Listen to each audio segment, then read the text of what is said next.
Right, what's up, Dragon Brood? We have day 2 of previews for Strixhaven, or I guess Secrets of Strixhaven, and there's a fair amount to talk about and a couple that we missed yesterday that we want to get in here. Right, so first up we have Molten Core Maestro, 1 and a red for a 2/2 Menace Goblin Bard. It does have Opus, so whenever you cast an instant or sorcery spell, you put a counter on this creature. If 5 or more mana was spent to cast that spell, add an amount of mana equal to this creature's power. I will say this for the card. I don't know, in general, first off, how often we're going to trigger the 5 mana part of Opus.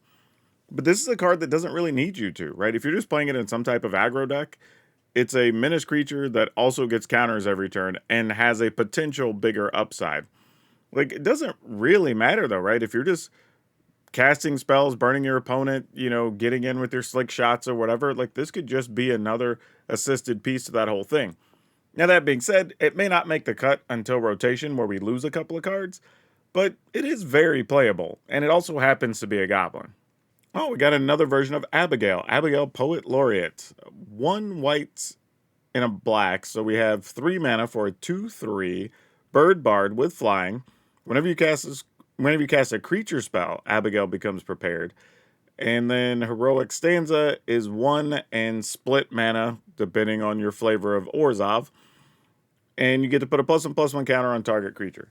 So you get a 3 mana 2/3 flyer that effectively gives you access to a 2 mana put a +1/+1 counter on a creature every time you cast another creature.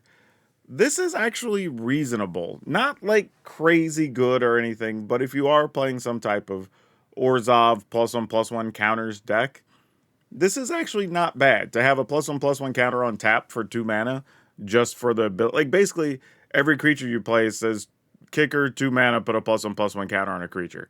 Right? Like, that's actually okay. Not bad. It's an uncommon, so you can't expect too much, but it's at least playable. We have Berta, Wise Extrapolator. 2 blue, green, so 4 mana, 1/4 Frog Druid. So, hey, for those of you looking for something for frogs, here you go. Increment, so whenever you cast a spell, if the amount of mana spent was greater than the power toughness of this card, you get to put a +1/+1 counter on it. Whenever 1 or more +1/+1 counters are put on Berta, add 1 mana of any color. You can pay X and tap, create a 0/0 green and blue fractal creature token, and put a +1/+1 counter. Oh, with X +1/+1 counters on it. Okay, this is kind of fun. In a sense, Berta is a way to just keep pumping itself, right? You get mana, get a bigger thing, you create mana, and just kind of keep doing the thing. But how often are we going to do it? Like, does a frog deck actually want this? Probably not. It's kind of slow and doesn't really do what frogs, at least from Bloomborough, are really built to do. So I don't know if this is where we really want to play this. Like, it's possible this is just a part of a blue-green +1/+1 counters deck, because being a 1/4, you're going to be able to put counters on this at least 2 or 3 times. So, solid card. It will probably find a home, just not sure where yet. We have Kirol, History Buff. Red and a white, so 2 mana, 2/3. Whenever 1 or more cards leave your graveyard, it becomes prepared, and then it has Pack a Punch. 1 red, white, so a 3 mana, mill a card, put 2 +1/+1 counters on target creature. It gains trample until end of turn. It's interesting that I think this is maybe the 3rd thing we've seen that's a red-white casting cost, so I don't know how many of those a deck or a format really wants. But if you are doing something that removes stuff from the graveyard regularly, maybe you're trying to self-mill. We've seen that mechanic from the old Strixhaven, so I'm assuming that's carrying over for Lorehold to some extent. But yeah, it's playable. 2 mana, 2/3, gives you an upside. Can't really complain about it too much. We have Quandrix Charm, a green and a blue for an instant, and you choose 1. Counter target spell unless its controller pays 2. Destroy target enchantment.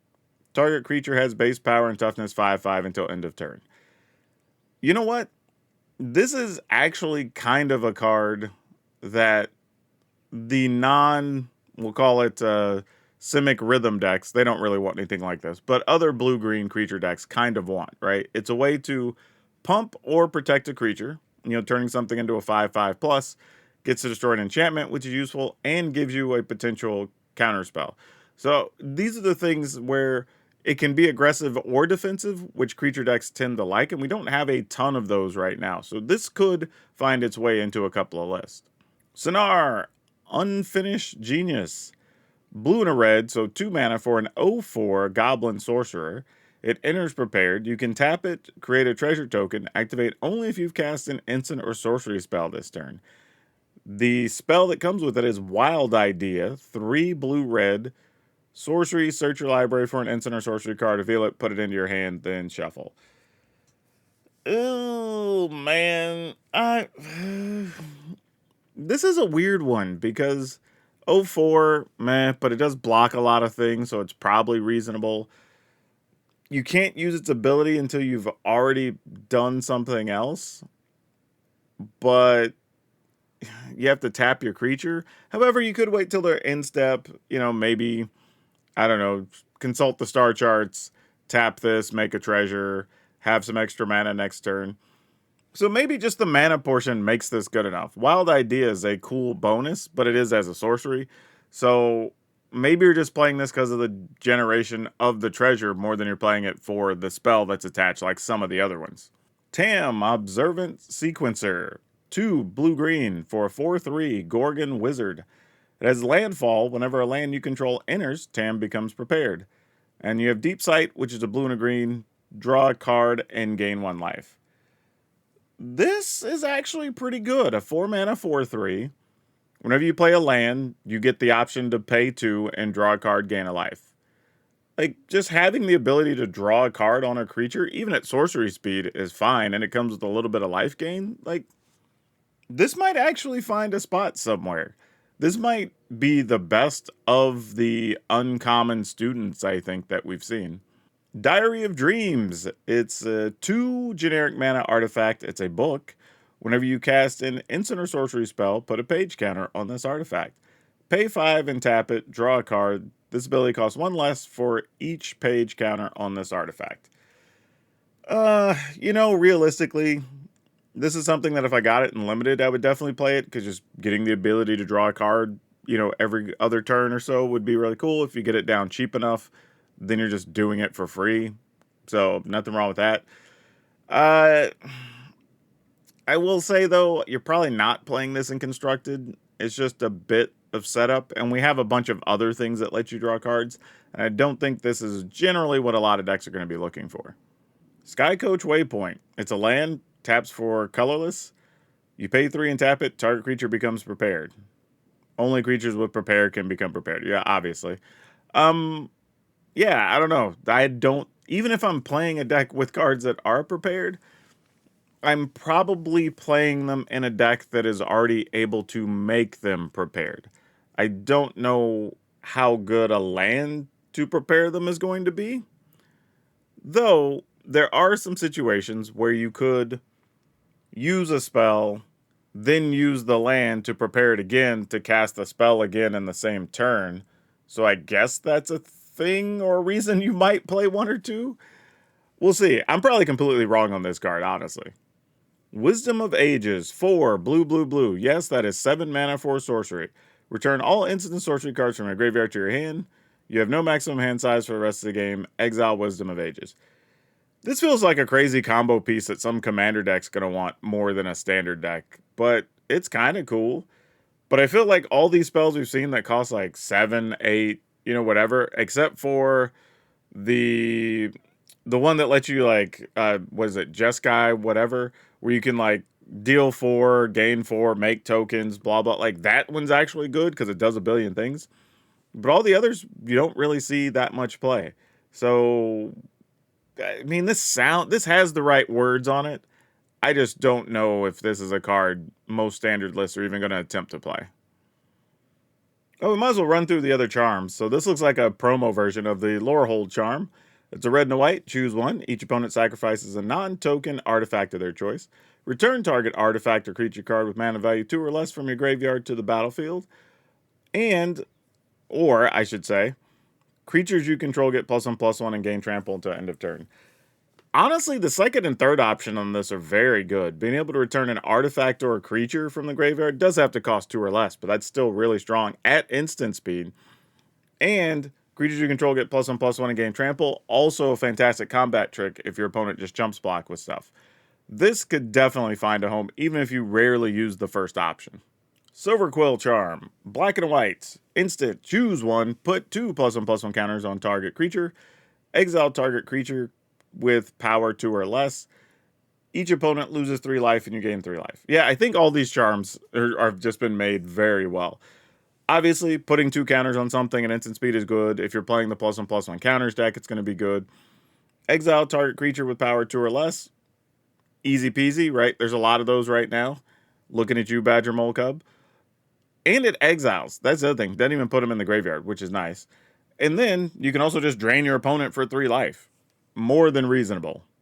Prismari Charm, blue and a red, instant. Choose one, obviously. Surveil 2, then draw a card. It deals 1 damage to each of 1 or 2 targets. Return target non-land permanent to its owner's hand. So far, probably the weakest of the charms we've seen, because this is the fourth one I think we've talked about, but still good. Option 1, obviously Surveil 2, draw a card, instant speed. That gives you the best of your top couple of cards. Return a non-land permanent to its owner's hand. Obviously, being able to just stop a threat for a turn is good. The other option, deal 1 to 1 or 2 targets. It might come in handy every once in a while, but I think options 1 and 3 are going to get used the most on this. Witherbloom Charm, black and a green for an instant. Choose one. You may sacrifice a permanent. If you do, draw 2 cards. You gain 5 life. Destroy target non-land permanent with mana value 2 or less. So you can sacrifice the thing to draw 2 cards. That seems pretty good, especially in a deck that's likely to have tokens. Gaining 5 life, but at instant speed, it could be an unknown 5 life your opponent doesn't know about. Destroy target non-land permanent with mana value 2 or less. Very good though, right? Again, talking about early creatures, but this can now also get rid of artifacts, enchantments. There's a bunch of things that cost 1 and 2 that could be worth removing. So another very interesting card.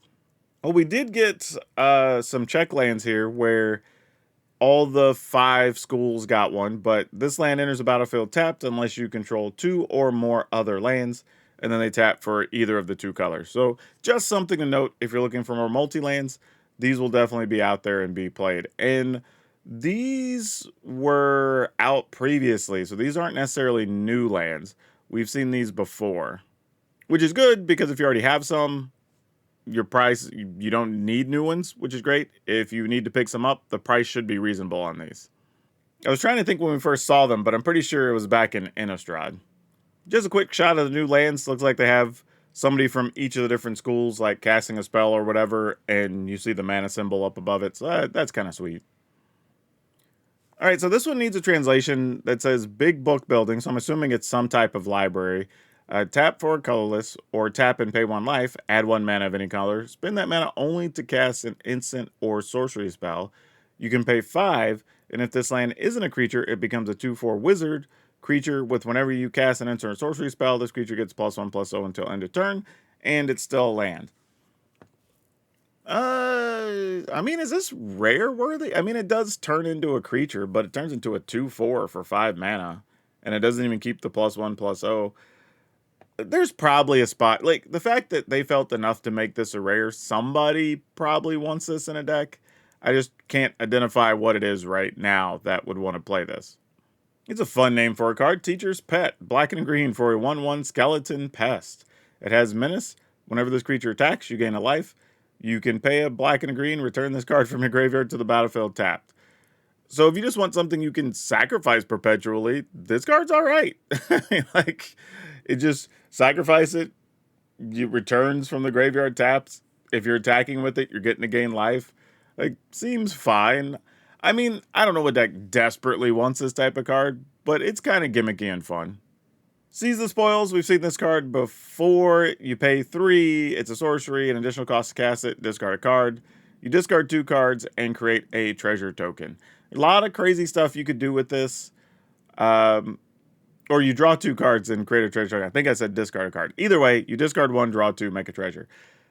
This kind of enables some graveyard shenanigans, you know, because you can discard a thing and you generate a treasure, so you have 4 mana guaranteed the next turn, possibly 5, right? There's a lot of fun stuff you can do with this card, so I expect it will show up in a couple of niche decks. Primary Research, 4 and a white, it's an enchantment. When this enchantment enters, return target non-land permanent with mana value 3 or less from your graveyard to the battlefield. At the beginning of your end step, if a card left your graveyard this turn, draw a card.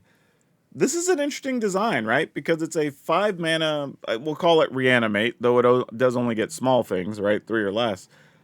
But you also get to draw a card, right? At the beginning of your end step, if a creature, or if a card left your graveyard, you get to draw a card.